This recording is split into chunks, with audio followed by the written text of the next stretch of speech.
Il y avait des arbres, des coteaux, des châteaux, et dans le ciel des oiseaux rigolos.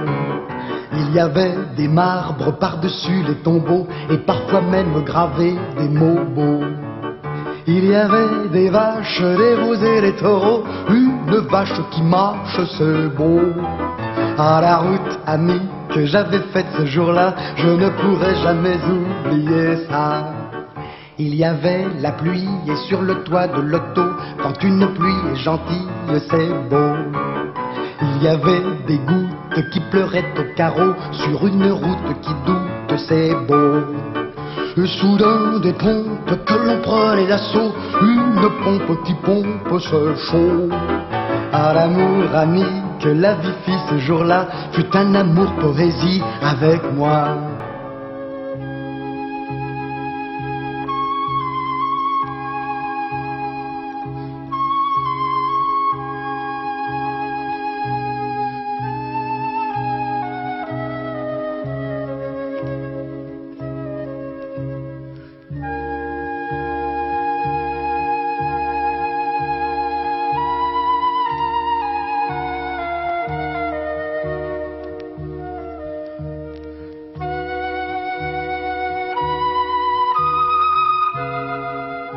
Marceline, tu disais quelque chose à propos de l'amour? Excuse-moi, Jeff. J'ai été méchante avec toi. Il y a des choses qu'on ne dit pas, je le comprends bien, va. Ayons des adieux gentils. Tu as toujours été très bon, je te remercie. Tu ne mérites pas le mal que je te fais, c'est incontestable. Non. Mais à propos de l'amour, qu'est-ce que c'était? À quoi bon, tu ne pourrais pas comprendre. C'est vrai, Jeff. Je pars.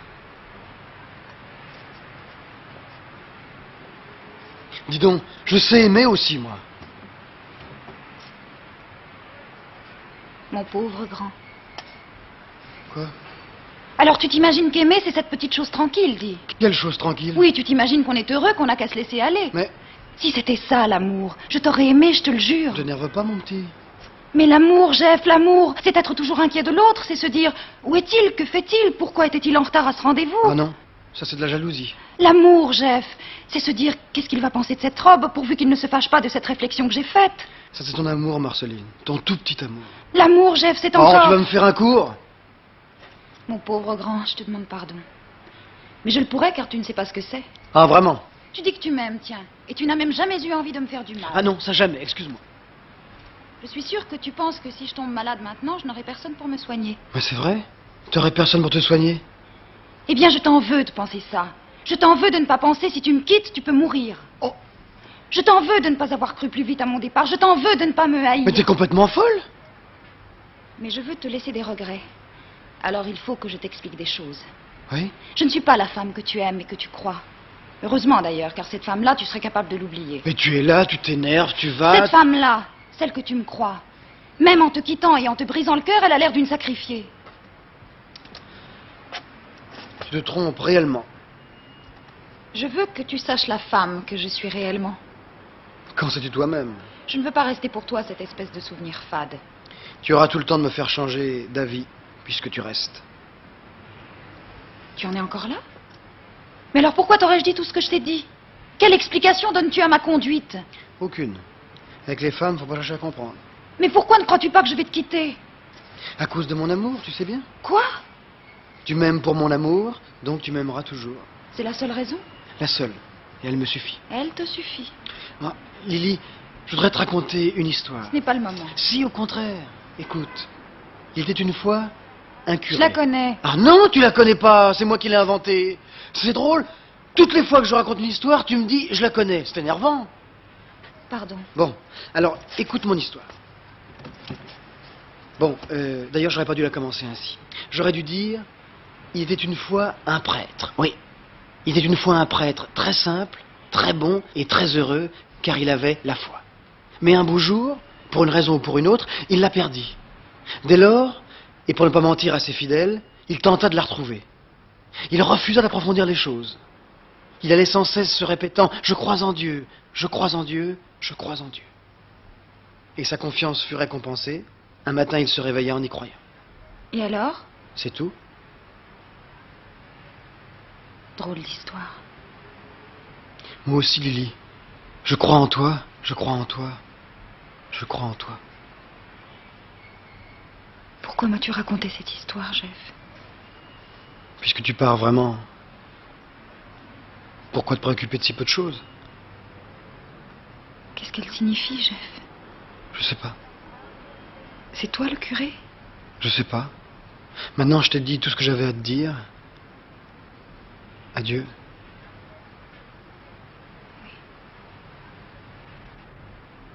Oui.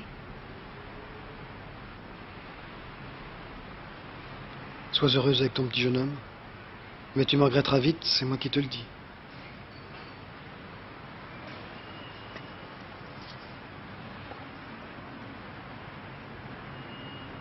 Tu vas me laisser partir sur cette histoire idiote?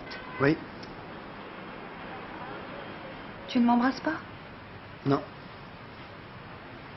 Oh, pourquoi, Jeff? Embrasse-moi, dis. Jeff, embrasse-moi, voyons, dis. Que je sente bien que tu me pardonnes. Mais petite sotte, tu ne vois donc pas que je sais tout? Que je ne crois pas à tes discours, ni même à ton petit jeune homme? Mais voudrais-tu partir vraiment? Je sais bien que tu partirais pas. C'est toi qui m'en empêcherais, peut-être? Oh non, certes, je ferai pas un geste. Pas un geste, je l'ai dit à ton frère. Alors qui? Mais toi, mon petit, toi? Moi? Oui? Tu es une femme de devoir maintenant? Moi, tu es fou? Mais oui, toi? Je t'écoutais tout à l'heure. Tu ne te connais pas du tout, mon chéri. Ah non. Oh, mais alors pas du tout. Et l'amour, et les rendez-vous, et l'envie qu'on te fasse mal? Je ne suis pas ça? Ah non alors. Tu m'étonnes. Vous êtes extraordinaires tous. Vous en êtes restés à la femme qui trompait Richard. Oui. Oui. Tu n'es pas du tout la femme que tu crois? Peut-être. Pas du tout. Dis-moi la femme que je suis. D'abord, tu es la droiture même. Il n'y a rien de louche en toi, rien de trouble. Tiens, tiens. Certainement, je te connais, tu penses. Je vis depuis 5 ans avec toi, alors depuis 5 ans, je t'observe. Alors? Ah oui, j'ai assisté à ton évolution, mon petit. J'ai vu comme tu t'es lentement transformé, et comme tu as vite pris en horreur les mots grossiers, les plaisanteries grivoises. Clotaire lui-même s'en est aperçu. C'est vrai, oui. Ah oui, et les bonnes que tu as renvoyées quand tu étais plus sûr de leur conduite. Oui, oui. Ah, je te donne des exemples un peu gros pour mieux te faire comprendre. Mais tu as changé en toute chose de la même façon. C'est possible. Tu as gardé ton indépendance, oui, et une certaine méchanceté un peu inconsciente. Mais je te le répète, tu me quitterais maintenant que tu ne le pourrais pas. Ah oui. Tu aimes les enfants maintenant, Marceline. Parle encore. La femme que tu étais avant ton mariage te fait horreur. J'en suis sûr. Regarde comme tu parles de tes anciennes amies. Oui, oui. Mais je te connais. Je sais quel être adorable et pur tu es devenu. À ton insu. Peut-être. Et celui-là ne m'abandonnerait pas. Je serais vieux, malade et perclus que tu resterais. Sans t'apercevoir du sacrifice que tu viens de faire. Faut en prendre ton parti, mon pauvre Chose. Tu es un ange. Oh non. Ou en tous les cas, une femme gentille, ce qui est aussi bien. Me quitter, toi... Ah, laisse-moi rire. Je ne te quitterai pas. Et pourquoi me quitterais-tu? Je ne suis pas femme psychologue, mais depuis 5 ans que je ne pense qu'à toi, alors forcément, je te connais. Je suis un spécialiste de Marceline. Jeff. Alors, pardonne-moi si j'ai deviné ton secret, mais les autres n'en sauront rien. Rassure-toi. C'est parce que je connais les fleurs que je t'ai comprise. Mon secret? Je vais te le dire, si tu veux. Le secret des fleurs, c'est leur orgueil. Le tien aussi. C'est d'elles-mêmes qu'elles sont amoureuses. Ah, Pourquoi me quitterais-tu? Tu es amoureuse de toi. comme tu m'aimes. Oui, je crois que je t'aime assez bien. Approche-toi. Je voudrais te dire quelque chose. Voilà. Je crois... Je n'en suis pas encore bien sûre. Je ne voudrais pas te donner de fausses joies. Mais... il me semble que je t'aime, Jeff. Mais bien sûr, mais naturellement. Oui. Oui, je t'aime, Jeff. Tu vois bien? Je t'aime... parce que je sais pourquoi. Tu seras mon mari, mon frère, mon associé, mon camarade et mon complice. Je pourrais être tout ça? Je viens même de comprendre que tu pourrais être mon amant aussi. Tu me gênes beaucoup, là. Je sais que tu m'aimes comme je veux être aimée. Les premiers jours de notre mariage, tu as su être mon amant. Tu n'avais pas encore oublié tes amours anciennes. Après, tu m'aimais trop, tu m'aimais mal. Tu m'adorais, tu m'as ennuyée. Je comprends très bien. Trop de pudeur, mon Jeff, trop de pudeur. Tu me respectes trop, comprends-tu? Je ne suis ni une jeune fille, ni une vieille femme. Ça, je sais bien. Il y a des moments où je me demande si je te plais. Si tu me plais? Physiquement.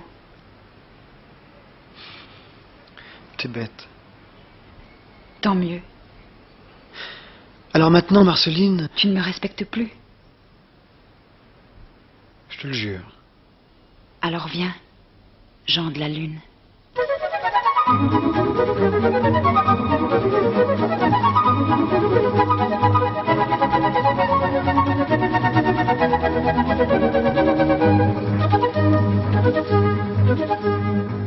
Les Levantins, dans leur légende, disent qu'un certain rat, las des soins d'ici-bas, dans un fromage de Hollande, se retira loin du tracas. La solitude était profonde, s'étendant partout à la ronde. Notre ermite nouveau subsistait là-dedans. Il fit tant de pieds et de dents qu'en peu de jours il eut au fond de l'ermitage le vivre et le couvert. Que faut-il davantage? En vrais amis qui s'aiment beaucoup, Nous partageons tout. cravate, cigarette, béguin ou galet, Et nous n'avons qu'un franc commun. Car toi c'est moi. moi c'est toi. Tout ce qu'on a, on se le prête, on se l'échange. Il n'est pas de bonheur sans mélange. Puisque toi c'est moi, moi c'est toi. Nous sommes comme les deux doigts de la main, de bons copains. Nous partageons au même moment. Les mêmes sentiments. Quand j'ai un malheur, Aussitôt je pleure, mais dès que je ris, je souris. Car toi c'est moi. Moi c'est toi. Ce que tu sens, je le sens malgré moi. quand je bois, J'ai la gueule de bois. puisque toi c'est moi, Plalalapap, moi c'est toi. plalalapap. Nous formons depuis des mois et des mois deux frères siamois. Nous ne pouvons, il faut le déclarer, Jamais nous séparer. comme un vrai toutou, Je t'accompagne partout. Ouh, ouh. en train en auto. Au piano. Car toi c'est moi, moi c'est toi. Quand tu chantes, sitôt je chante aussi. L'harmonie dans la vie nous unit. Puisque toi c'est moi, moi c'est toi. Nos deux cœurs chantent en chœur leurs chansons. Ils sont à l'unisson.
Des fois, je me dis, lorsque je charrie à douette, à gauche, et sans savoir ma pauvre bidoche en mal d'espoir, et quand je vois que j'ai pas le droit de m'asseoir, ou de roupiller dessus le trottoir ou le macadam de ma patrie, je me dis, tout de même, si qui reviendrait. Qui ça? Ben quoi? Vous savez bien, le trimardeur galiléen, le rouquin au cœur plus grand que la vie. De quoi? Ben, celui qui tout lardon se lui roula pas dans de Bollange, à cause que son double daron était si tellement purotin qu'il dut le faire pondre su du crottin, comme ça, à la dure, à la fraîche, à preuve que la paille de sa crèche navigua dans la bouche de vache. Si qui reviendrait l'agneau sans tache, si qui reviendrait le bâtard de l'ange, celui qui plus tard s'y fait accrocher à 33 berges en pleine jeunesse, même qu'il n'est pas encore dépendu, histoire de racheter ses frangins qui eux se l'ont vendu et revendu, car tout le monde n'a tiré de l'or, depuis Judas jusqu'à Grand Machin. Le gars dont le jacté il s'en allait, comme qui eût dit un ruisseau de lait, mais qui a tourné, qui s'aigrit, comme le lait tourne dans une crèmerie quand la crémière a ses anglais. La crémière, c'est l'humanité, qui ne peut approcher de la bonté sans que celle-ci, comme le laine, s'aigrisse et ne tourne aussitôt en malice. Si qui reviendrait le gars qui en a fait du joli, et qui, pour les mules de son temps, n'était pas toujours des plus polis. Car il disait à ses apôtres, aimez-vous bien les uns les autres. Faut être tous copains sur la terre. Faudrait voir à ce qu'il n'y ait plus de guerre, et avoir à plus se buter dans le nez. Autrement, vous serez tous damnés. Et puis encore, malheur aux riches. Heureux les poilus sans pognon.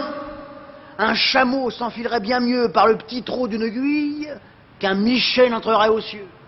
Si qui reviendrait, tout d'un coup, en sans façon, le modèle des Ménis économes, lui qui gavait plus de 5000 hommes avec 3 pains et 7 poissons.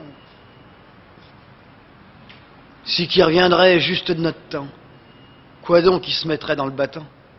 Ah, lui, dont à présent on se fout, surtout les ceux qui disent qu'ils l'aiment, peut-être qu'il aurait que du dégoût pour ce qu'a produit son sacrifice, et que cette fois-ci, en bonne justice, il aurait envie de nous foutre des coups.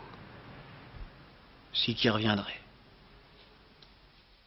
Si qui reviendrait quelques jours comme ça, sans crier gare, en douce, en peinard, en mariole, de Montsouris à Batignolles, nom de nom, quel coup de Trafalgar. J'en ai le frisson rien que d'y penser. Si pourtant qui reviendrait Jésus, lui et sa gueule de désolé, eh ben moi, hier je l'ai rencontré, après menuit au coin d'une rue, incognito comme les passants, des tifs d'argent à sa perruque, et pour un gueux qui se paye une fugue, il était pas resplendissant. Il est venu sur moi et j'ai dit bonsoir, te v'là? Comment c'est toi? Oh, comme on se rencontre. Non, v'là d'une chance. Tu m'épates. T'es sorti de ta croix? Ça n'a pas dû être très facile. Bah ça fait rien, bah, malgré le froid, malgré que je sois sans domicile, je suis content de faire ta connaissance. C'est vraiment toi, il n'y a pas d'erreur. Bon sang, n'en v'là d'une tuile. Oh, qui est chahut maintenant Paris.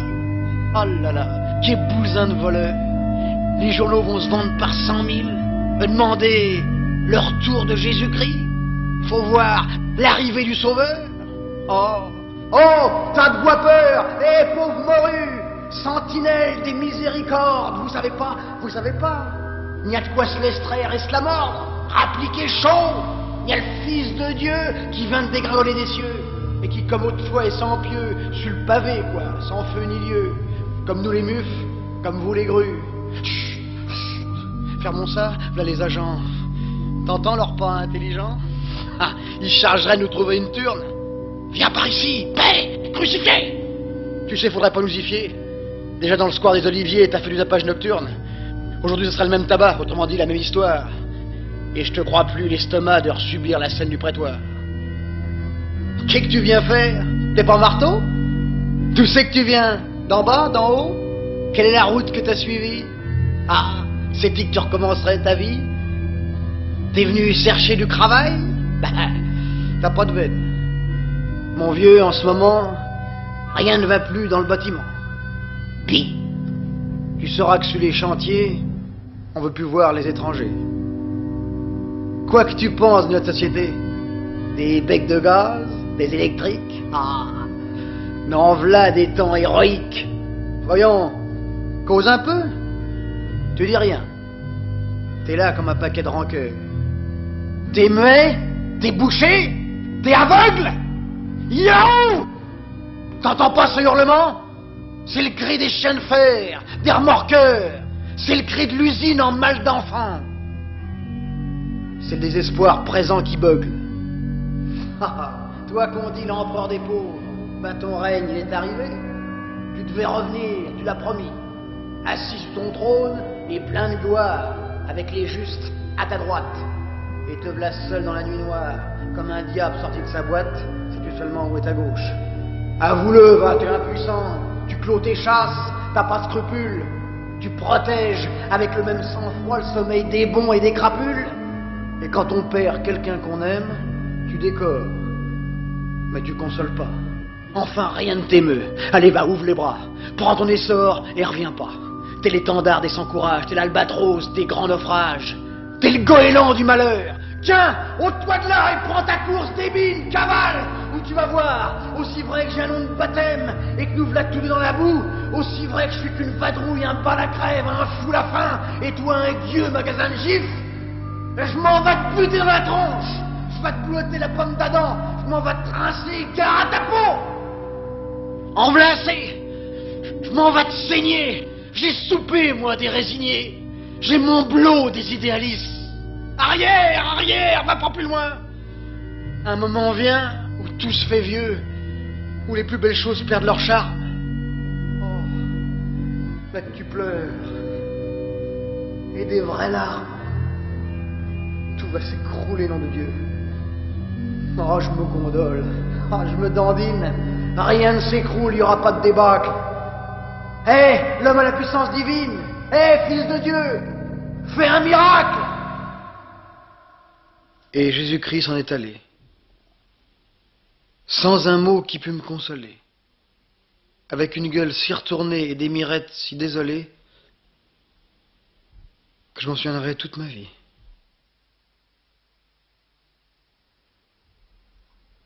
Et à ce moment-là, le jour vint, et je m'aperçus que l'homme divin, c'était moi. Que je m'étais collé devant le miroitant d'un marchand de vin.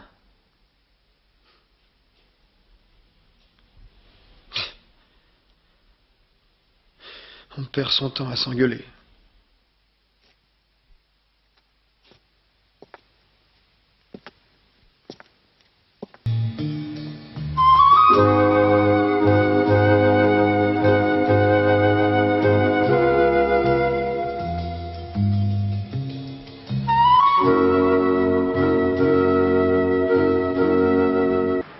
Jusqu'à ces éthers pleins de bruit, où mêlant dans l'affreuse nuit leurs haleines exténuées, les autans, ivres de courroux, dorment, échevelés et fous, sur les seins pâles des nuées. Plus haut encore, jusqu'au ciel pur, jusqu'à ce tapis dont l'azur couvre notre prison mouvante, jusqu'à ces rouges orients où marchent des dieux flamboyants, fous de colère et d'épouvante.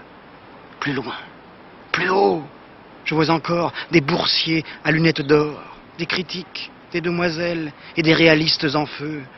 Plus haut, plus loin, de l'air, du bleu, des ailes, des ailes, des ailes. Enfin de son vil échafaud, le clown sauta si haut, qu'il creva le plafond de toile au son du corps et du tambour, et le cœur dévoré d'amour alla rouler dans les étoiles. J'entendis maintenant, et j'eus certance que c'était bien la secte des chétifs, fâcheux à Dieu et à ses ennemis. Ces méchants qui jamais ne furent vifs s'en vont nus, âprement aiguillonnés par chauds essaims de tavans et de guêpes. Ils ont de sang rayé toute la face, lequel mêlé de pleurs tombe à leurs pieds, où 1000 vers ennuyeux le recueillent. Puis me prenant à regarder plus outre, je vis des gens sur les bords d'un grand fleuve. C'est pourquoi, maître, dis-je, or m'octroie de savoir quels sont-ils et quelle loi les fait paraître empressés au passage, comme je vois la sourde lueur. Les choses, me dit-il, te seront claires quand nous arrêterons nos pas bientôt en Acquéron, sur la triste rivière. Charon le diable, aux yeux roux comme braise, leur fait bon signe et recueille ses ombres. Sa rame bat le mort qui va traînant. Comme une à une, en automne les feuilles prennent leur vol, tant qu'enfin chaque branche voit la terre jonchée de ses dépouilles. Ainsi du bord se lance à tout signal cette engeance d'Adam, âme après âme, sans plus rêver que l'oiselle pour à peau. D'autres toujours s'en vont par l'onde brune, et ainsi que par-delà soit descendu, de ça encore, un neuf estour s'assemble. Or donc, mon fils, dit le maître courtois, très tout pécheur, mort dans l'ire de Dieu, de tout pays viennent ici au banc. Grand hâte ils ont de traverser le fleuve, car l'éperon de la haute justice tend les broches que peur tourne en désir. Onc par ici ne passe une âme bonne. Et pour ce, si Charon de toi se plaint, tu sais Ormé ce que sonne son dire. Il achevait quand la noire campagne trembla si fort que par vive épouvante, l'idée encore m'en baigne de sueur. La terre, en but de pleurs, jeta un vent d'où foudroya une lueur vermeille, et tous mes sentiments furent vaincus. Je chus comme un enfant pris de sommeil.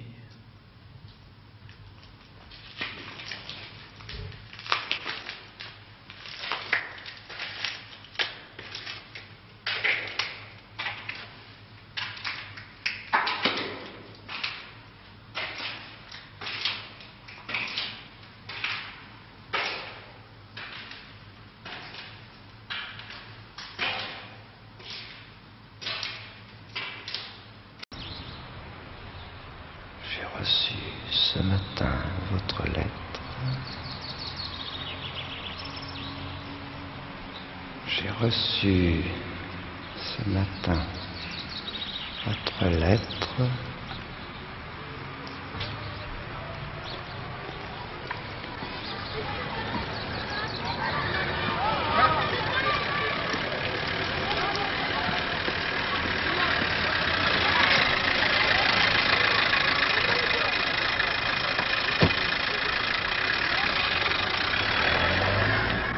J'ai reçu ce matin votre lettre.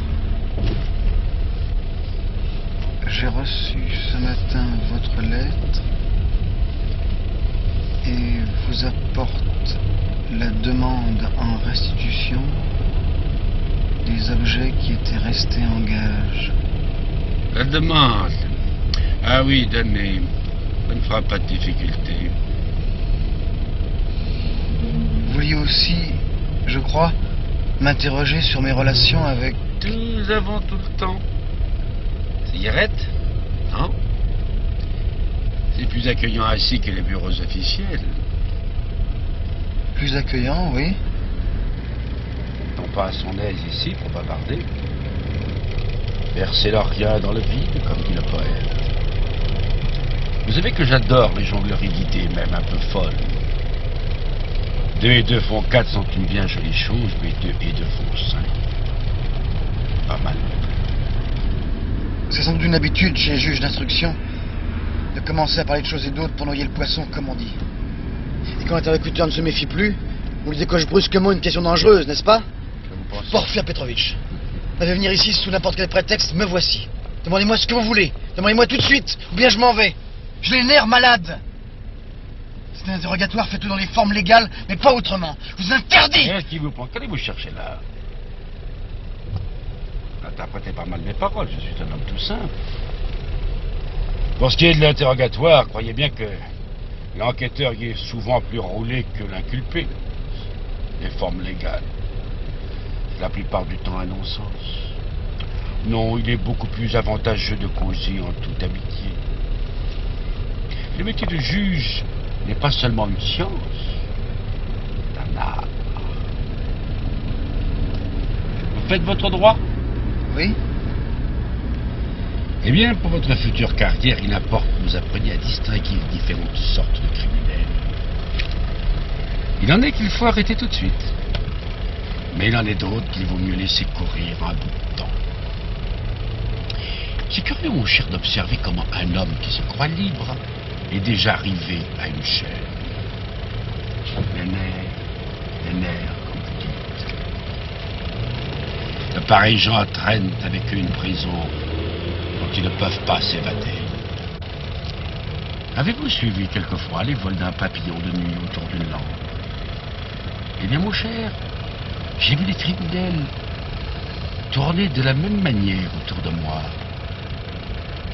Décrire des cercles de plus en plus petits et tout d'un coup, hop, comme les papillons, dans la flamme. Porfir Petrovitch, je crois comprendre que depuis quelque temps, vous me soupçonnez d'avoir tué la vieille. Bon, Lucien, qu'est-ce qui vous arrive? Si vous croyez que vous en avez le droit, accusez-moi, arrêtez-moi, mais me rire la figure, ça je vous le défends, je vous le défends! Pourquoi cette crise? Je ne comprends pas. Vous mentez, je veux savoir si oui ou non, vous m'accusez. Ça ne dépend que de vous. Vous êtes un enfant. Pourquoi vous mettre dans cet état? Je peux pas supporter plus longtemps le... Indécision? Je veux pas que vous me torturiez ainsi. Accusez-moi, interrogez-moi, mais vous moquez pas de moi. Par exemple, je vous invite en toute amitié. Je veux pas votre amitié. Je crache dessus. Et maintenant, je m'en vais. Je m'en vais.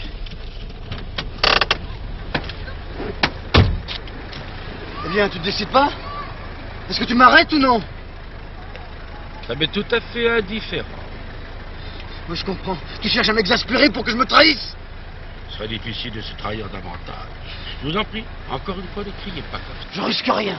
Tu mens. Tu sais que je suis malade et tu voudrais profiter de ma fièvre. Voilà ton but. Mais tu n'as pas de preuves. Tu n'as que des présomptions. Montre-moi tes preuves. Hein, tu connais mon caractère.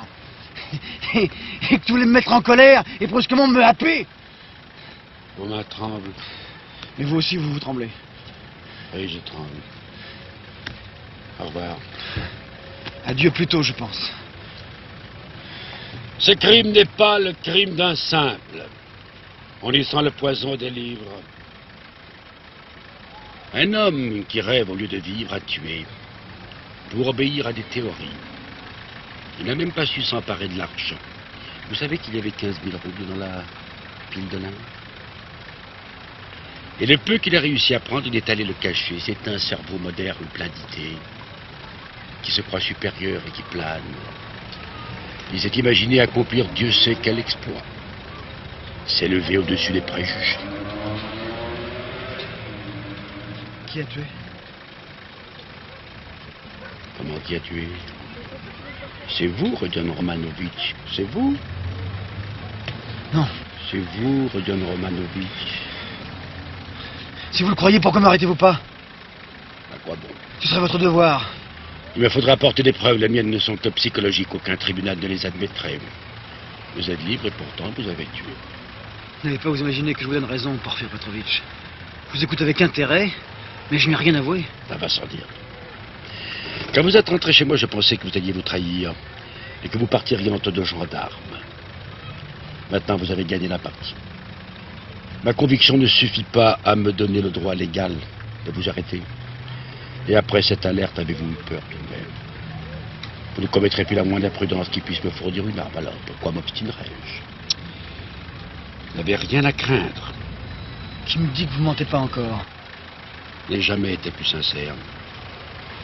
Au fond, voyez-vous, ce qui est intéressant, ce n'est pas le but, c'est le mouvement vers le but, une fois qu'il est atteint. Cette affaire avait excité ma curiosité, je voulais savoir. Je sais. Il n'est pas absolument indispensable qu'un tribunal sache aussi. Ça restera un secret entre nous deux. Et si se passait à l'étranger? Je ne vous en empêcherai pas. Je n'aurai d'ailleurs pas les moyens. revu Porfir Petrovitch. Au revoir. J'espère. Je regretterais seulement de n'avoir plus le plaisir de bavarder avec vous de temps en temps. Laissez-moi encore vous donner un conseil. Il ne faut pas mépriser la vie. Abandonnez-vous sans ruser avec elle. C'est elle ensuite qui vous aidera à vivre. Mais quel homme êtes-vous donc? Un homme comme les autres. Vous aussi.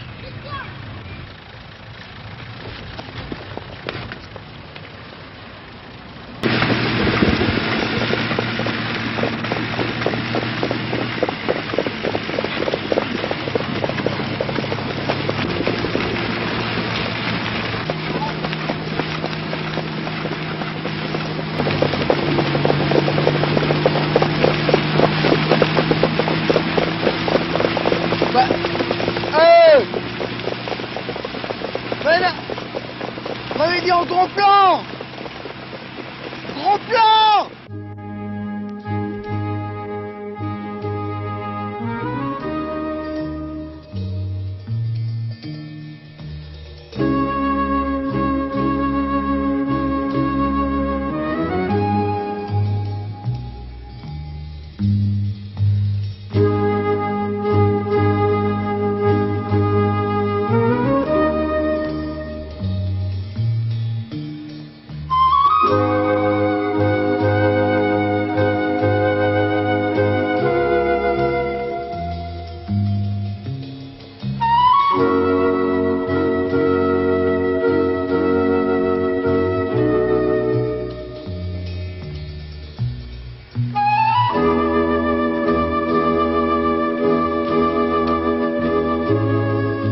Bonjour, cousin.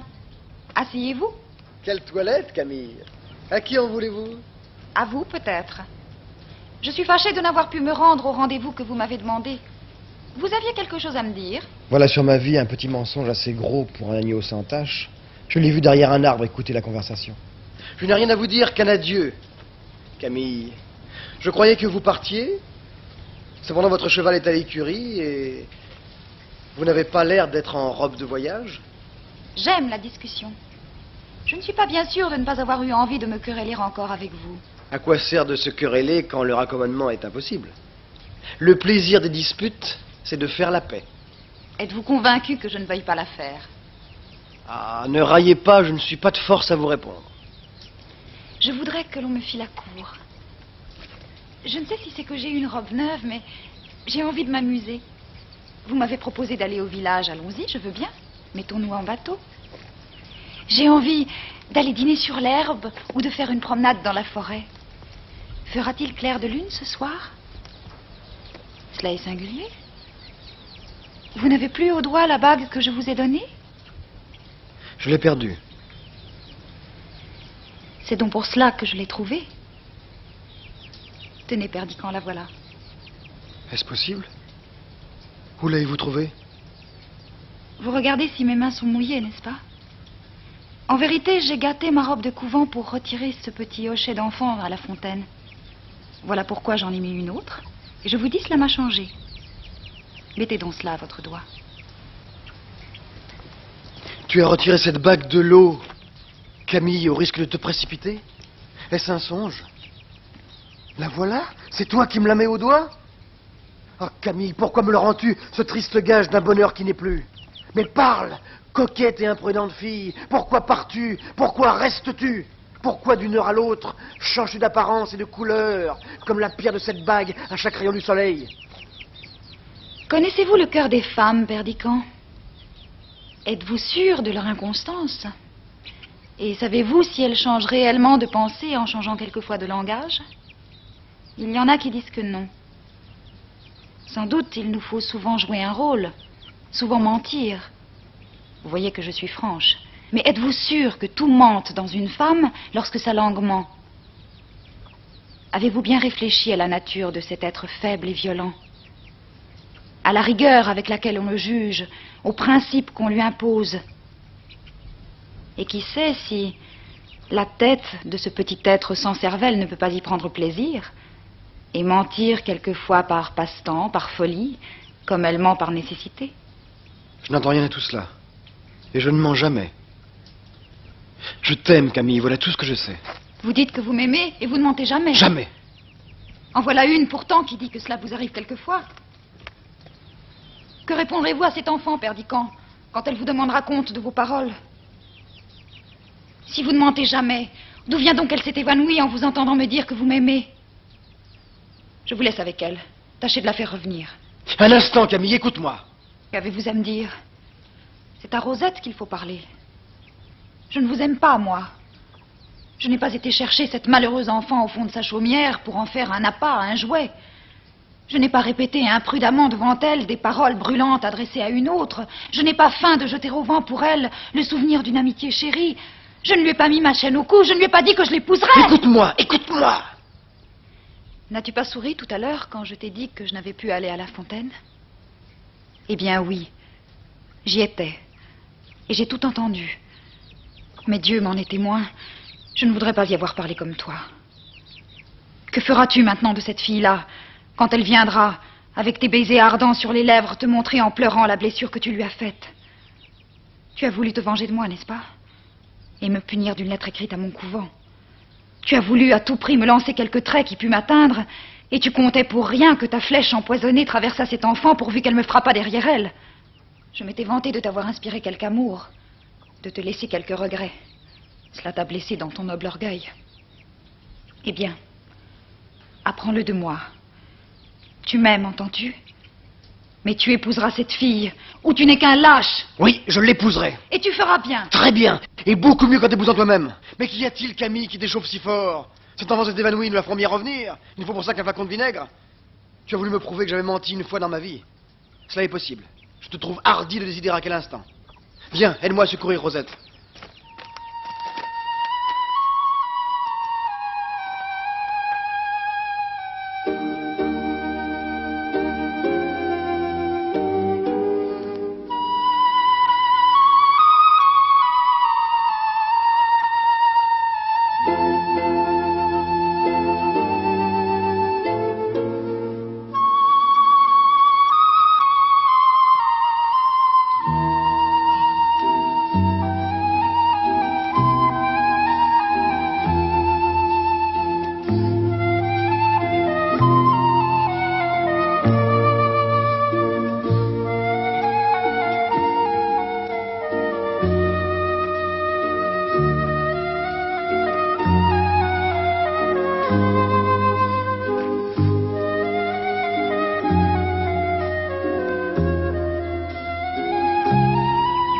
Femme, femme, femme, créature faible et décevante. Nul animal créé ne peut manquer à son instinct. Le tien est-il donc de tromper? Après m'avoir obstinément refusé, quand je l'empressais devant sa maîtresse, à l'instant qu'elle me donne sa parole, au milieu même de la cérémonie, il reste dans le perfide. Et moi, comme un benet. Ah non, monsieur le comte, vous ne l'aurez pas. Vous ne l'aurez pas. Parce que vous êtes un grand seigneur, vous croyez un grand génie. Noblesse, fortune, un rang, des places. Tout cela rend si fier. Qu'avez-vous fait pour tant de bien? Vous avez donné la peine de naître et rien de plus. Du reste, homme assez ordinaire. Tandis que moi, morbleu, perdu dans la foule obscure, il m'a fallu déployer plus de science et de calcul pour subsister seulement qu'on a mis depuis 100 ans à gouverner toutes les Espagnes. Et vous voulez jouter?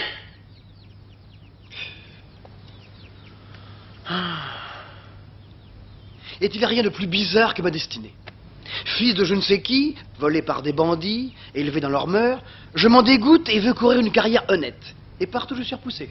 J'apprends la chimie, la pharmacie, la chirurgie. Et tout le crédit d'un grand seigneur peut à peine me mettre à la main une lancette vétérinaire.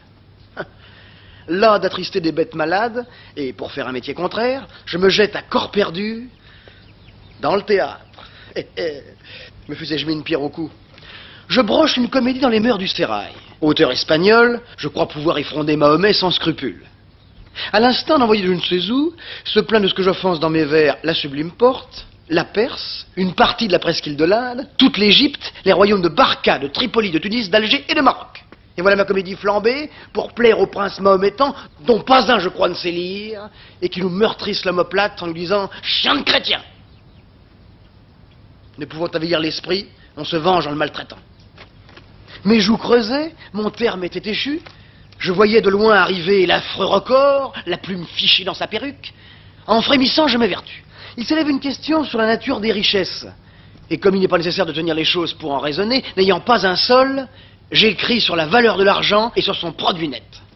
Sitôt je vois du fond d'un fiacre baisser pour moi le pont d'un château fort, à l'entrée duquel je laissais l'espérance et la liberté.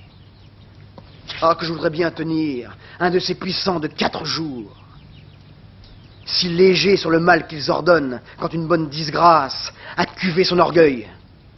Je lui dirais que les sottises imprimées n'ont d'importance qu'au lieu où l'on en gêne le cours, que sans la liberté de blâmer, il n'est point d'éloge flatteur, et qu'il n'y a que les petits hommes qui redoutent les petits écrits. Là de nourrir un obscur pensionnaire, on me jette un jour à la rue. Et comme il faut dîner, quoiqu'on ne soit plus en prison, je taille encore ma plume et demande à chacun de quoi il est question. On me dit que pendant ma retraite économique, il s'est établi dans Madrid un système de liberté sur la vente des productions qui s'étend même à celle de la presse. Et pourvu que je ne parle en mes écrits ni de l'autorité, ni du culte, ni de la politique, ni de la morale, ni des gens en place, ni des corps en crédit, ni de l'opéra, ni des autres spectacles, ni de personnes qui tiennent à quelque chose, je puis tout imprimer librement, sous l'inspection de 2 ou 3 censeurs. Pour profiter de cette douce liberté, j'annonce un écrit périodique. Et croyant n'aller sur les brisées d'aucun autre, je le nomme Journal Inutile. Je vois se lever contre moi 1000 pauvres diables à la feuille. On me supprime, me voilà 2 rechefs sans emploi. Le désespoir m'allait saisir. On pense à moi pour une place, mais par malheur j'y étais propre, il fallait un calculateur. Ce fut un danseur qui l'obtint. Il ne me restait plus qu'à voler. Je me fais banquier de Pharaon. Alors, bonnes gens, je soupe en ville, et les personnes dites comme il faut m'ouvrent poliment leur maison, en rentant pour elles les 3/4 du profit. J'aurais bien pu me remonter. Je commençais même à comprendre que pour gagner du bien, le savoir-faire vaut mieux que le savoir. Mais comme chacun pillait autour de moi, en exigeant que je fusse honnête, il fallut bien périr encore. Ah, bizarre suite d'événements. Comment cela m'est-il arrivé ? Pourquoi ces choses et non pas d'autres? Qui les a fixées sur ma tête? Forcé de parcourir la route où je suis entré sans le savoir, comme j'en sortirais sans le vouloir, je l'ai jonché d'autant de fleurs que ma gaieté me l'a permis. Encore, je dis ma gaieté, sans savoir si elle est à moi plus que le reste, ni même quel est ce moi dont je m'occupe.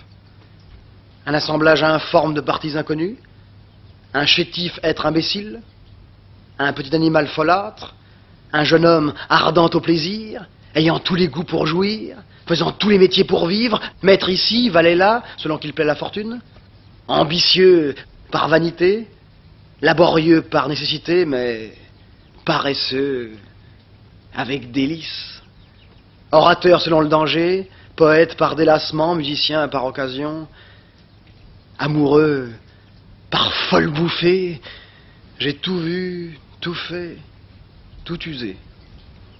Puis l'illusion s'est détruite, et trop désabusé, Désabusé? Ah, Susan. Susan, que tu me donnes de tourments.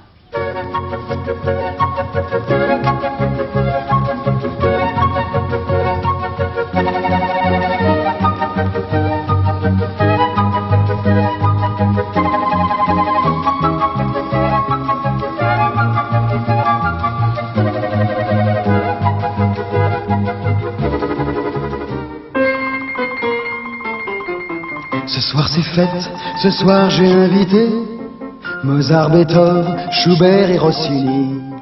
Autour d'un verre, au chaud dans ma chambre, on va se jouer une petite mélodie. Et sur les notes, on oubliera le monde qui n'en finit pas de tourner. de marches funèbres et de tombeaux en tombes, on oubliera l'humanité. Mozart se lève, me crie par Jupiter, y a que chez toi je me sens moins poudré. Le vin pétille, Schubert, qui se fredonne inachevé. Ce soir c'est fête. Ce soir j'ai invité Mozart, Beethoven, Schubert et Rossini. Autour du dernier verre, dans ma chambrée,